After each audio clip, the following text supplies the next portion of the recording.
Hey, I just wanted to talk about the 2024 Nissan Versa S that I purchased.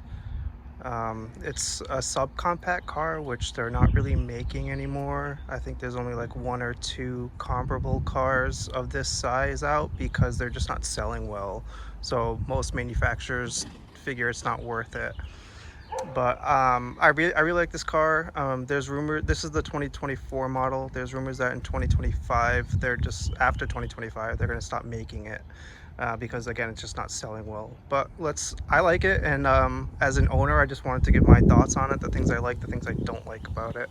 So let's take a look. From the side it doesn't look too bad. It has 15-inch wheels with hubcaps. The gas cap's on the left side. There's no lock on the back. There is one lock on the front. It does have a key. Here's the key. There's no key fob or anything. You can see I got a light because at night sometimes you can't see that, so I got like a little light so you can see the key because there's no button to hit. I ended up putting, this doesn't have blind spot monitoring and my other car does, so I wanted to see if there's anyone in my blind spot, so I got those for both sides. I'll come around the front. So it doesn't have a bad looking front. Like the front fascia is actually pretty good. I'm not like a fan of chrome. I'm just not. I like black, which is why I got black on black, as you saw. So I don't know if I'll end up like blacking those out, but just to point out, the front fascia doesn't look too bad. The big Nissan badge in the front is because it's got that radar. So this car actually has that collision detection. So if you're speeding into an object, it's gonna warn you, and if you don't brake, it's gonna brake for you slowly, and if you don't brake after that, it's just gonna like hard brake on you to prevent a collision or to mitigate any collisions, really. So it does have there's no LEDs on this, so it might look like this is an LED. It's not an LED, this is just chrome accenting. I'm gonna put the hazards on just so you can see what the blinkers will look like. So they're just like halogen blinkers. I believe, God, I have like 500 miles on this. I should have checked, but I believe the interior one is the actual headlight, and those are just daytime running lights. Same for this side too. So there is a key hole on this one as well too. This one you have to turn left to unlock and right to lock, which is the opposite of the door, the driver's door, which is weird. And then this is the back. The back actually looks pretty good, I think. And again, these are all halogen. So there's no, it does have a camera, as you can see, but it does not have a, and there are lights obviously by law, but it doesn't have a button you can hit. So you really have two options. You use the key, put it in here, and you open it up. I got some cat food that I bought earlier. Haven't brought inside yet, in a bag. Pretty decent trunk size space, in my opinion. If we lift this up, oh, there's the sticker for the car. Spare donut. I have like a portable battery in case I ever lose power. I can jump myself. I recommend that. And then it comes with the jumper. So that's the trunk. The trunk size is pretty decent for the size of the car, really. And we'll look at the back seat first, actually. So here's the back seat. It's got the carbon fiber trim. These little like blue things in here I purchased myself and bought. It does have a pretty decent sized water bottle holder. It's actually pretty good size, but it doesn't have any extension for it, so like you really can't put anything else in there. It's got the power mirror, lock, and door handle. Same thing for this side. It's got the speakers as well. Looking back here, you know, for the passengers in the back, their options for chargers are going to be these two USB ports, and I believe they're both 5 amps, which is pretty decent. You have the hooks here for the child seats. You do have the middle seat as a last resort. Like, you really don't want to put anyone there. And to be honest, like, these back seats they're not comfortable. This is my driving position here. So like for me, I'm short. I'm like 5'8", so this is a pretty it's there's enough room. Like I could put like a laptop here or something and work while I'm traveling. But I wouldn't want to travel long distances in here because honestly, it's just not that comfortable back here. The front seats do feel better, which we'll head up to now.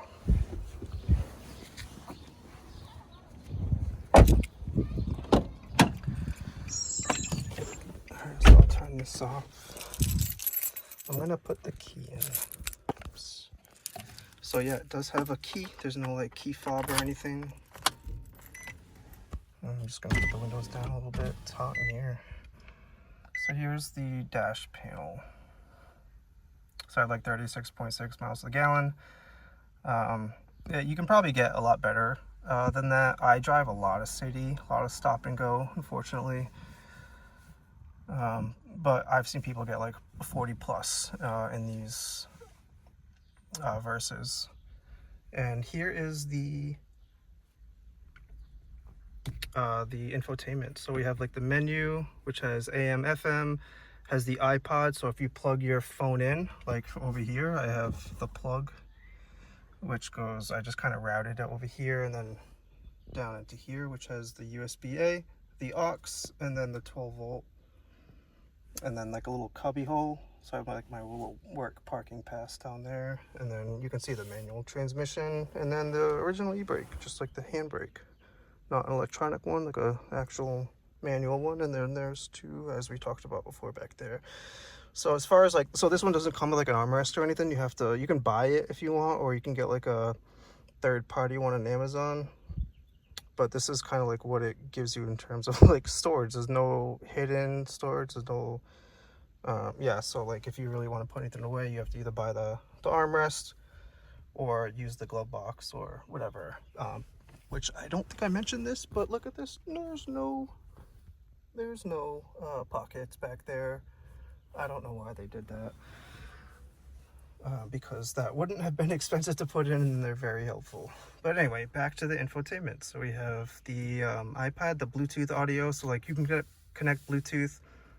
It's very delayed. So I think they use like an old, I don't know what version of Bluetooth they use, but there's like, God, it must be like a 4-second delay with the Bluetooth audio, whereas opposed to if you connect manually, there's probably like a half-second delay. So like if you're listening to music and you're on Bluetooth and you hit like the next button, it literally takes like a few seconds for it to kick in and switch over. And if you're watching like a video, which you really shouldn't be doing or whatever, but there's always that 3-second delay between like when their mouth is moving, between when the voice is heard, which you can mitigate by plugging in and then using like the iPod function, which again I do. I plug it in there, and then I got this little MagSafe plug that just goes into the vent there. But so there's the aux. I haven't tried the aux yet. There's, you know, the phone connection and then settings. So let's look at settings. We have connections. It just shows you like what phone connections you have. That's the name of my phone.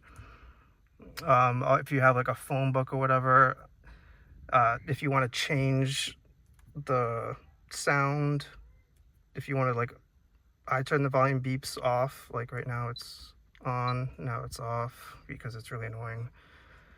Clock, if you want to do 24 hours.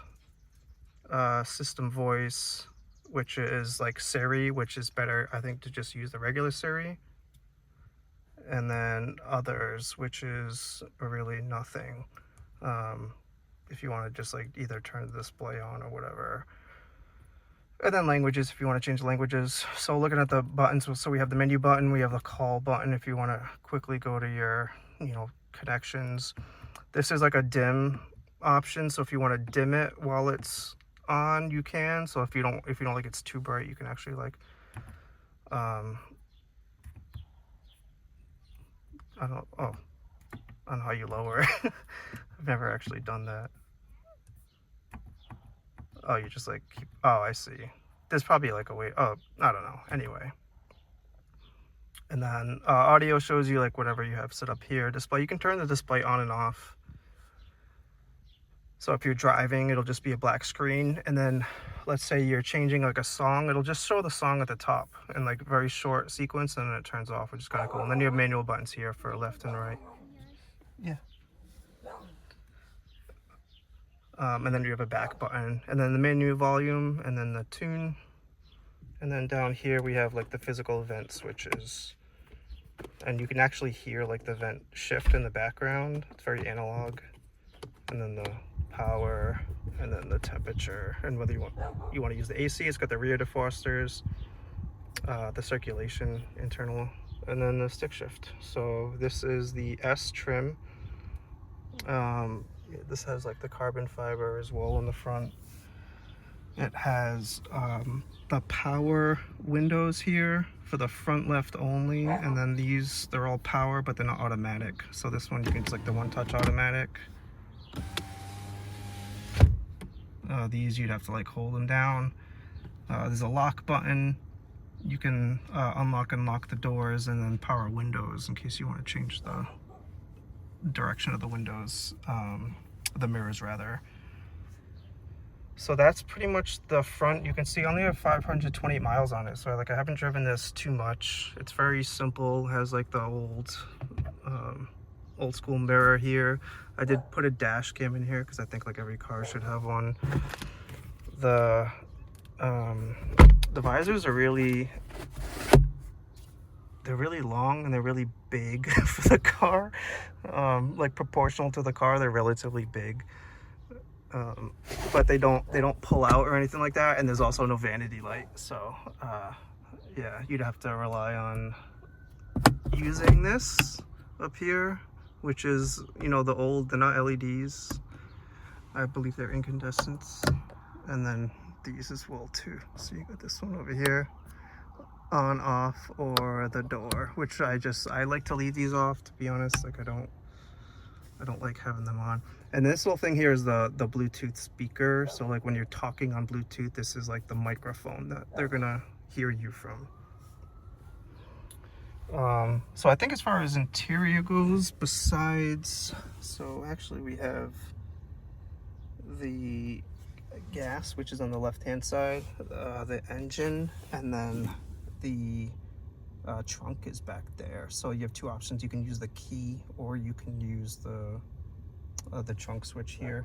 I left that little plastic on purpose. I feel like it's just gonna get dirty down there, as opposed to like these, I don't know. Anyway, so I had the dealer put in the official like OEM Nissan Versa all-weather mats, and you can see like they did not come with a dead pedal cover. So this had one. I think that's what it was for. I don't even know. It was just like this long thing. Anyway, it kind of like worked out, and I ended up putting double-sided tape basically on it, so it like stays in place just to protect the carpet. Because even like their OEM mats, for some reason, I don't know why they don't just put it up. I don't understand that. So I think that's it for the interior. As far as actually, we'll take a look at the engine now, because there is something very interesting about this engine, which if somebody wants to explain to me, I would appreciate that, because I'm not a mechanic.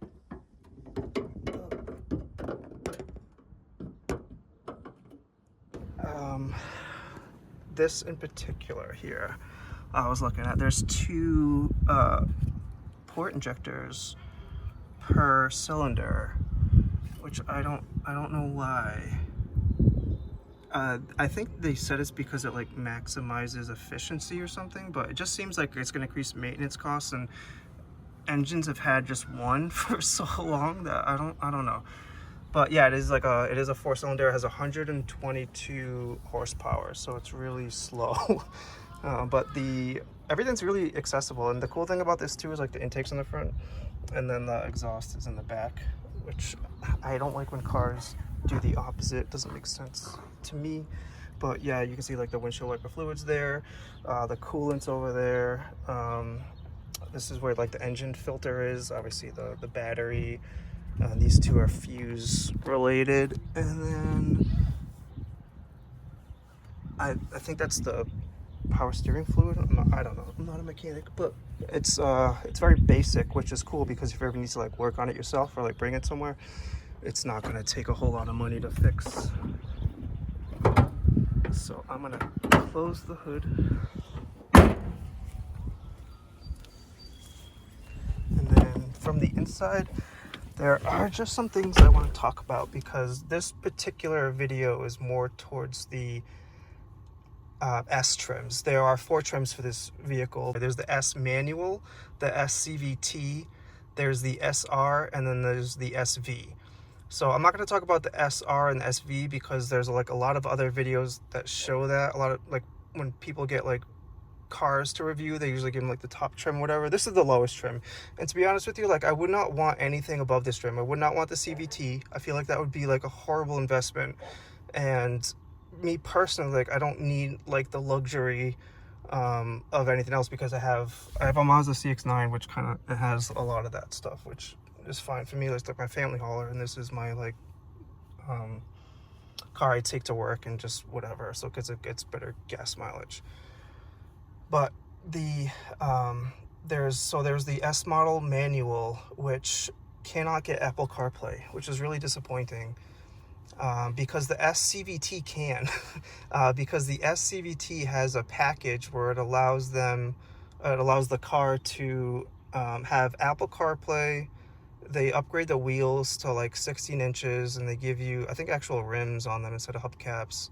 And then they also give you like the 60/40 folding seats. So like these would actually 60/40 fold down, and there'd be like plugs there next to the seatbelt.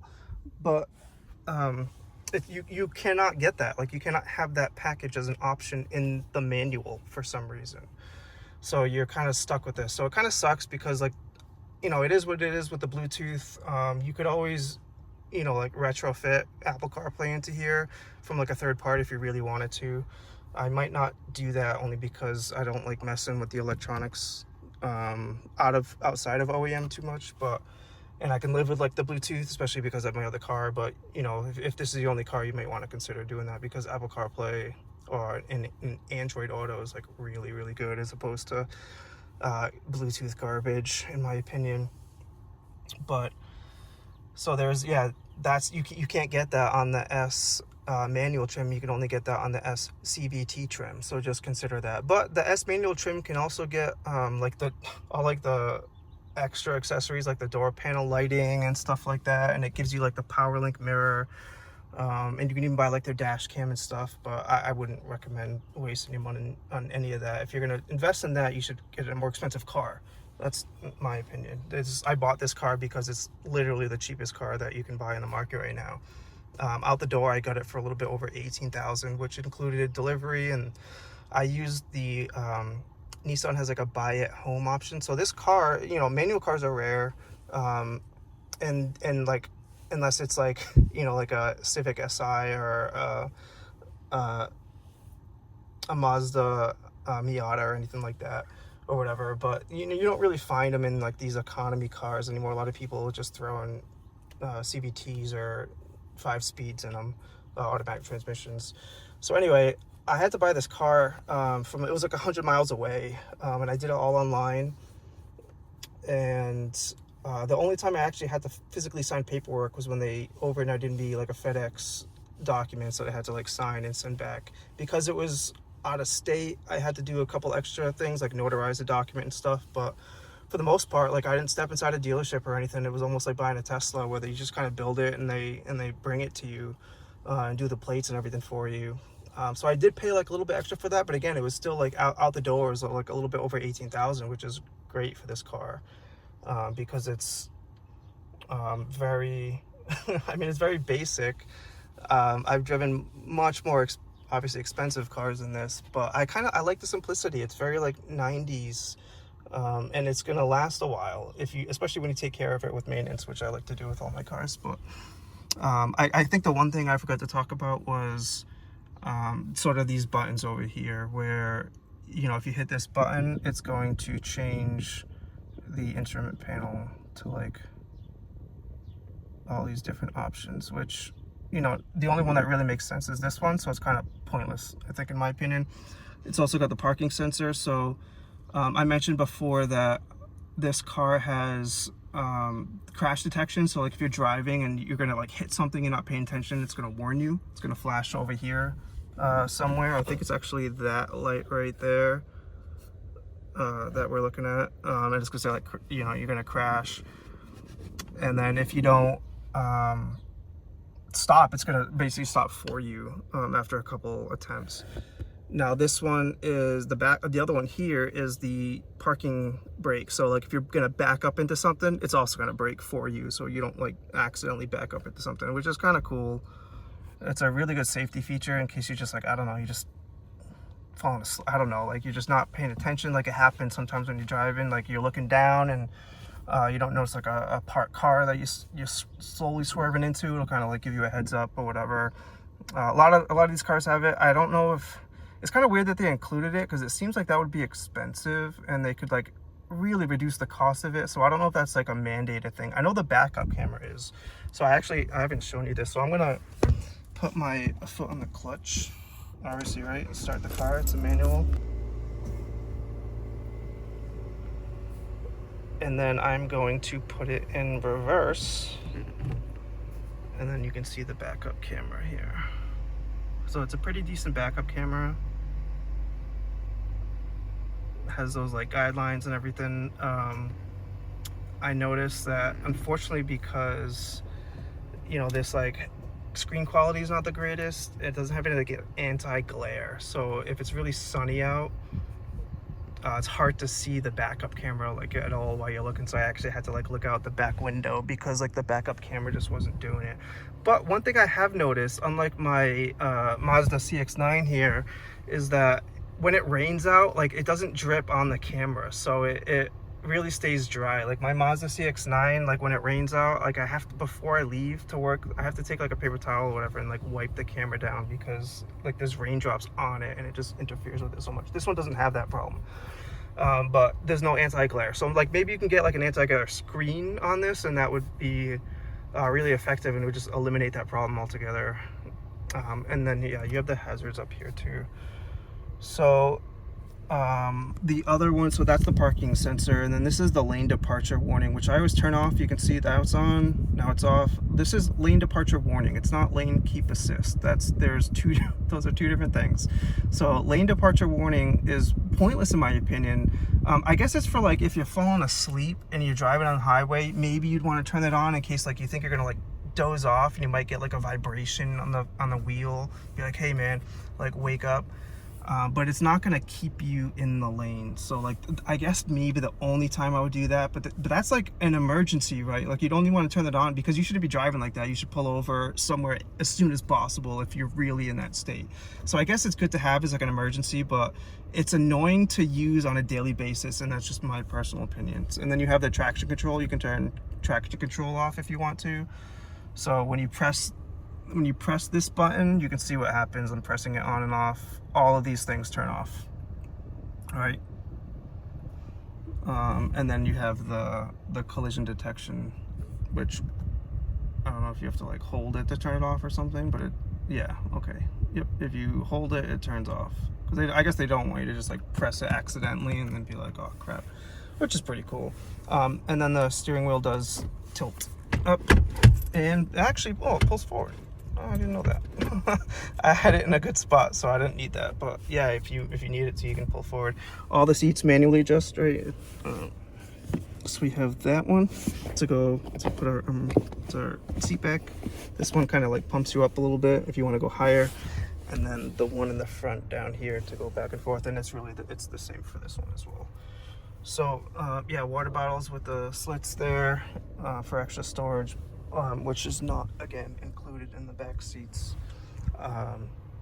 And I think that's it. I mean, I don't think it's a bad looking car.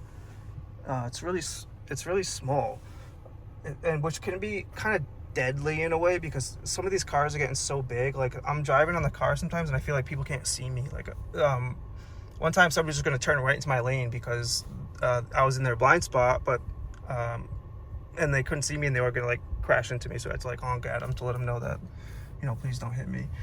But it doesn't help that the car's so small either, right? If it was bigger, they probably would see me easier, but less safe in that way, even though this car got good safety ratings. So that's, I guess, just my overall impression of this car. It's not a fast car. Again, it's 122 horsepower. When I'm merging onto the highway, like I have to put it in third gear and then get the RPMs to at least like 4.5 to really get some acceleration in case I need to like quickly merge up. So I just get into the habit of just like putting in third unless there's like no one there, and I'll just kind of like cruise onto the highway or whatever. But so you kind of have to just compensate, right, for like the lack of horsepower. But overall, you know, it's a brand new manual transmission car, which you're just not going to find. Like the reason I was looking originally at like old Hondas and old Toyotas that I could find or whatever, and some of them are just like so beat up, and they keep them, right? So they're so hard to find because a lot of people who have these cars, like, why am I going to trade it in? It works and it's great, whatever.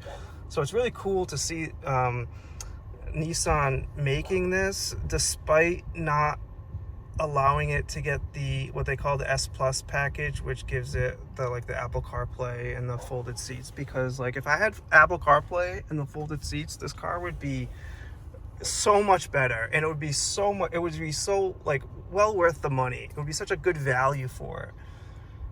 That I can't, I don't know, I don't understand why they didn't do it, but I don't know, I don't work in that field and stuff, so they know way better than I do.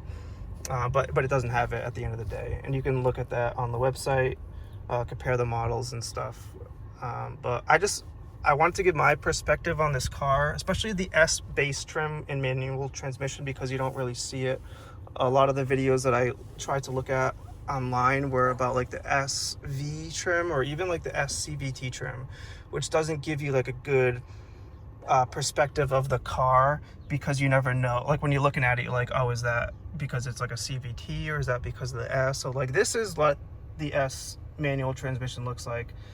It's not going to look any different than this, because unless you get like I said, like the home link mirror, which you can get, and like the lighting and stuff. But I really don't think a lot of people are going to do that, and it would be a waste of money in my opinion. But hopefully, I don't know, hopefully this helps in case anybody's interested in buying this car. I would encourage you to at least test drive it. Even like to go to your Nissan dealership and test drive like the SCVT without the package on it. That way you could drive the car and be like, oh, this is what the car feels and looks like and everything. And if I want a manual transmission, I'm just gonna have to shop for it, because again, I had to go 100 plus miles. It was like 110 miles away to another dealership to find this car, and then they only had one. This was black on black, which is what I wanted. There was one that was closer. It was like 50 something miles, but it was silver, and I didn't want silver. And then, you know, after I bought this car, I tried searching for like another black on black manual, and I couldn't find one within like 200 and something miles. So like, they're not making a lot of these cars. They are hard to find. But if you, like I said, I did that Nissan buy at home. So like if you don't feel like driving like, you know, 2+ hours, 3 hours to another state to get this car, you could always do the online option, which it worked out pretty well for me, to be honest with you. My recommendation would be to refinance, because they're going to give you like, you know, their financing option. But just when you get the car, just refinance it to your own credit union or bank, because you'll just get lower rates, which is what I did. But yeah, I don't have anything else to say about this car. If you have any questions, just ask me in the comments and I'll answer them. Have a good day. So this is a little bit of a later edit. You can see the odometer is a little bit higher now, and I've been getting the miles per gallon lower because I've been kind of driving it semi-hard just to see what it can do, and it really can't do anything. It's just, it grips the road really well. It's just very slow. Some things I didn't talk about. I didn't talk about the flat bottom steering wheel, which all the Versas include now, which is really nice. It's not just aesthetics. The purpose of it is really for like sports cars, like really cramped sports cars, like when the drivers get in. You know, if it's flat, their knees don't hit the steering wheel because it's really cramped. It looks cool, and when you're turning and stuff, I don't know. I have no problem with it. I would like more cars to have it. And the other things I didn't talk about were, like just the blinker and stuff. It does have the automatic headlights. It has the automatic high beams too. So you can flash them and they turn on if you click it forward. The high beams won't turn on because it's daytime. They're very sensitive. I would say that if you're driving this car, you never have to worry about blinding somebody when the headlights are on. You can really just like set it and forget it. The downside to that is it's so sensitive where there's no cars coming at me sometimes. It's dark, I'm on a late road, I have my high beams on and they're just not turning on even though there's no cars in front of me. You can hold the flasher down and it'll turn on, but it's not ideal for driving. So it's like, yeah, I want to use my headlights and I can't, and there's no way to change that, which brings me to my next point, which is like, you can't change, I think I talked about this earlier, maybe not. You can't change the settings on the car. There's no way to change like when the headlights turn off, what happens when you take the key out of the ignition. Like by default it unlocks the doors for you, which is nice. When you're driving, it auto locks the doors for you, which is nice. But again, like if you don't like that, you can't turn it off. It is what it is. Another thing too is like if you ever want to unlock the back doors, you can't do it from the outside. Like let's say you got home from the grocery store or whatever, you want to throw some stuff just in the back seat. You have to unlock the front door, open it, hit the button, and then that'll unlock the back door. The other thing it has too is cruise control. So it's just your standard cruise control. You turn this button here to turn it on. You set it positive and negative. If you hit cancel, it's still on because you can resume it. And then when you want to actually turn it off, you just hit this button. So you can see actually here, cruise on and off when you hit that button. So that's pretty much the interior. I think the only other thing I need to show on this car is what it looks like at night. I did do some additional things to it. Like I got black hubcaps, I tinted the windows, and then I put the weather strips on them, whatever you call them. But I'll show what it looks like at night, just so you can see it. So I just wanted to show what the Versa looked like at night. So from left to right, we have the automatic touch. That's the only thing that's lit up. The power mirrors are lit up. All those little buttons are lit up there. On the steering wheel, all these are lit up, as you can see. That's what the dash looks like. The hazard lights, all that's red. And then over here, you can see all of that. It's kind of cool. Well, it should be expected, but that they did the cool blue and then the hot red. And then you got the lights there. That blue on the right is my own 12-volt charger. Otherwise, you wouldn't see that. So the reason they do red is because red doesn't dilate your pupils as much. Actually, it doesn't dilate them at all, which is why like astronomers and stuff use red. And like photographers, like old photographers, when they're like exposing film, they do it in like red rooms and stuff because it doesn't dilate. Anyway, so that's what it looks like at night. I feel like we should look at what it looks like outside too, right? So I'm gonna unlock the doors. So I did add like black hubcaps to my car. So this is what it looks like at night.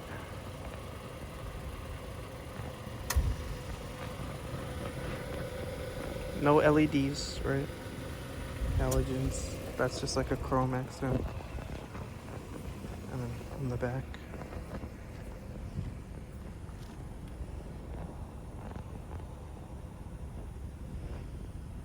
Alright, so I just wanted to like add that because I think it's good to see what it looks like at night.